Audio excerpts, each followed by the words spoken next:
বলছে কি, তুমি যে অপকর্ম কুকর্মগুলো করছো তার ফল তোমাকে একদিন ভোগ করতে হবে, তা এ জন্মেই হোক আর অন্য কোনো জন্মেই হোক। কেমন? এক ব্যক্তি, তার একটা ছেলে, জয় রাধে, হরি বল,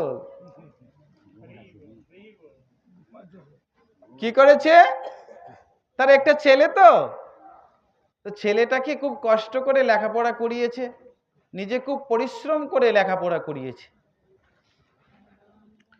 লেখাপড়া যখন শেষ হয়েছে, সে খুব মেধাবী ছাত্রও ছিল বটে। লেখাপড়া যখন শেষ হয়েছে, এখন চাকরির জন্য সে পরীক্ষা দিয়েছে, খুব বড় ধরনের একটা চাকরির জন্য পরীক্ষা দিয়েছে। পরীক্ষাও খুব ভালো হয়েছে, লিখিত পরীক্ষা। তো লিখিত পরীক্ষার পরে একটা মৌখিক পরীক্ষা হয়, সেটাকে ভাইভা বলা হয়। লিখিত পরীক্ষা ভালো হয়েছে, তো যেই অফিসে সে পরীক্ষা দিয়েছে, সেখানকার যে বড় অফিসার তাকে একদিন ডাকিয়ে নিল। বলছে, তোমার তো সার্টিফিকেট দেখছি খুব ভালো, তুমি পরীক্ষায়ও খুব ভালো লিখেছো, তো তুমি যদি মনে করো তাহলে তোমার চাকরিটা হতে পারে। যে কিভাবে? যে তোমাকে 1 সপ্তাহ সময় দিলাম, তুমি 1 সপ্তাহের মধ্যে 6 লক্ষ টাকা যদি বন্দোবস্ত করতে পারো, জোগাড় করতে পারো, তাহলে তোমার চাকরিটা হয়ে যাবে। কত টাকা? 6 লক্ষ। তো সে আর কি করবে, ঘরে বাবা আছে, বাবাকে গিয়ে বলছে যে বাবা, পরীক্ষা তো ভালো হয়েছে, অফিসার আমাকে বলেছে যদি 6 লক্ষ টাকা ঘুষ দিতে পারি তাহলে আমার চাকরিটা হয়ে যাবে। বাবা চিন্তা করছে কি, যে সমস্ত জীবন পরিশ্রম করেছি, ছেলেটাকে এত কষ্ট করে আমি লেখাপড়া করিয়েছি, তারও তো একটা ভবিষ্যৎ আছে, তার ভবিষ্যতের কথাও তো আমাকে চিন্তা করতে হবে। তার যদি একটা ভালো চাকরি না হয় তাহলে তার ভবিষ্যৎটা নষ্ট হয়ে যাবে। কি করি? অনেক চিন্তা ভাবনা করে তার অর্ধেক ভিটা বাড়ি বিক্রি করে 6 লক্ষ টাকা দিয়েছে সন্তানকে। তো 6 লক্ষ টাকা নিয়ে অফিসারকে দিয়েছে, তার চাকরিটা হয়েছে। এখন যে 6 লক্ষ টাকা অফিসার বাবু ঘুষ নিয়েছে, সে নিয়ে কি করলো, তার ছেলে অনেক দিন থেকে বায়না ধরেছে যে, শিক্ষিত বড় লোকের ছেলেরা তো বাবাকে বাবা বলে না, ড্যাডি বলে। হ্যাঁ, বেশি শিক্ষিত যারা বলছে যে ড্যাডি আমাকে একটা R15 কিনে দিতে হবে। আমার বন্ধুদের সবার R15 আছে, মোটর সাইকেল, অনেক দিন থেকে বায়না ধরে বসে আছে। তো বাবা মনে মনে চিন্তা করছে যে কালকে ওর জন্মদিন, টাকাটা যখন পেয়েছে একটা R15, তো বাবা R15 নিয়ে ওই বাড়িতে গেল জন্মদিনে, ছেলের হাতে নিয়ে ওই R15 গাড়িটার চাবিটা দিল উপহার। আর ছেলে খুব খুশি, বাবাকে জড়িয়ে ধরে বলছে, ড্যাডি আই লাভ ইউ, তুমি আমাকে এত ভালোবাসো। হ্যাঁ, গাড়িটা পেয়ে খুব খুশি হয়েছে। এখন গাড়ি পেয়ে চলে গেছে আপনাদের মতো এরকম হাইওয়ে রুটে,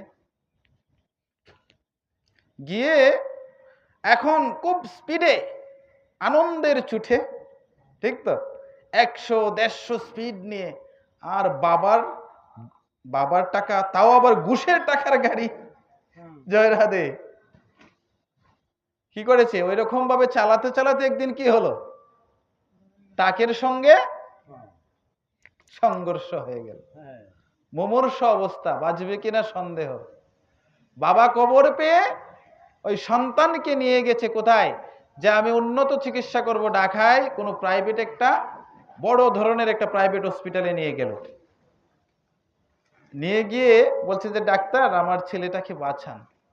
তো ডাক্তার, প্রাইভেট হসপিটালের ডাক্তার খুব বড় ডাক্তার, নিজস্ব হসপিটাল তার,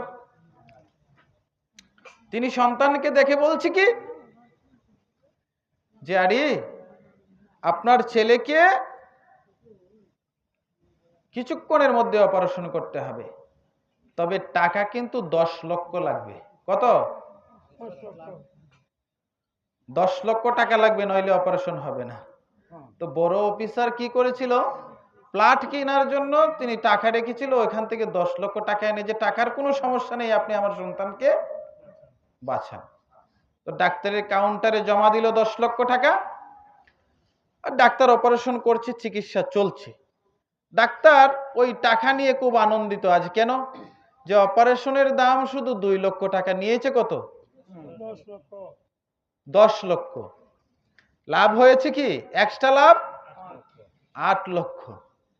এখন ওই 8 লক্ষ টাকা দিয়ে তার মেয়ে একদিন বলেছিল যে বাবা, আমি ওই জুয়েলারিতে একটা ওই হীরার নেকলেস দেখে এসেছিলাম, আমার খুব পছন্দ হয়েছে, জানো, ওই মোবাইলে ছবি নিয়ে এসেছি, তুমি দেখো।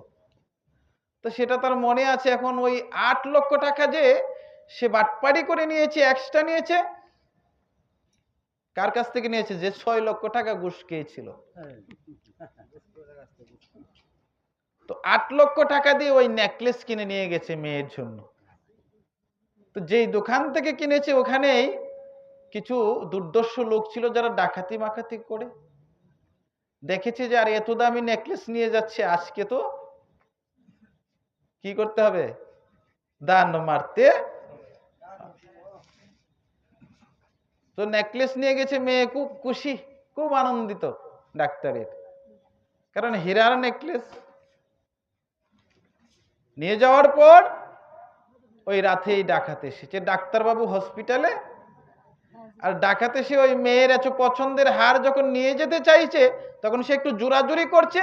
জোরাজুরি করতে গিয়ে ওই ডাকাতরা তার হারটা ছিনিয়ে নেওয়ার জন্য তার গলায় ছুরি দিয়ে আঘাত করেছে। মরেনি, কিন্তু মুমূর্ষু অবস্থা, মেয়ের গলা দিয়ে রক্ত পড়ছে। মা যখন দেখেছে, মানে ডাক্তারের ওয়াইফ যখন দেখেছে, তখন সে তার মেয়ের এরকম অবস্থা দেখে সঙ্গে সঙ্গে সে স্ট্রোক করে অচল হয়ে গেল।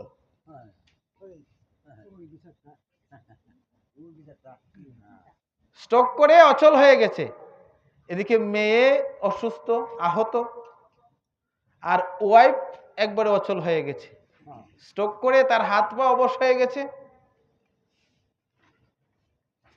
ডাক্তার এসেছে, সব কিছু দেখে এখন আর কি বলবে? ভোগ করেছে কিনা দেখুন। ঘুষ খেয়েছিল চাকরি দেওয়ার জন্য, তার ছেলেকে 6 লক্ষ টাকা দিয়ে, সেই ঘুষের টাকা দিয়ে মোটরসাইকেল কিনে দিয়েছে। সেই মোটরসাইকেল অ্যাক্সিডেন্ট করে তার ছেলে পড়ে আছে হসপিটালে। বাঁচবে কিনা সন্দেহ। যে ডাক্তার বাটপাড়ি করে 8 লক্ষ নিয়েছে, মেয়েকে সাজানোর জন্য হীরার নেকলেস নিয়েছে, তার মেয়ে আজ আহত, গলায় ছুরিকাঘাত খেয়েছে। আর তা দেখে তার স্ত্রী স্ট্রোক করেছে, অচল হয়ে গেছে, তার সম্পূর্ণ পরিবারটা কি হয়েছে? ধ্বংস হয়ে গেছে। তো কি বলেছে? না ভুক্তং কিয়তে কর্ম কল্পকুটি শতৈরপি অবশ্যমেব ভুক্তব্যম কৃতকর্ম শুভাশুভম। বলছে কোটি কোটি কোটি কোটি কল্প চলে গেলেও কর্মের ফল কখনো নষ্ট হয় না। অবশ্যমেব ভুক্তব্যম কৃতকর্ম শুভাশুভম। অবশ্যই তোমাকে ভোগ করতে হবে তোমার কৃতকর্ম, তুমি যা করেছো, ভালো কর্ম এবং খারাপ কর্ম।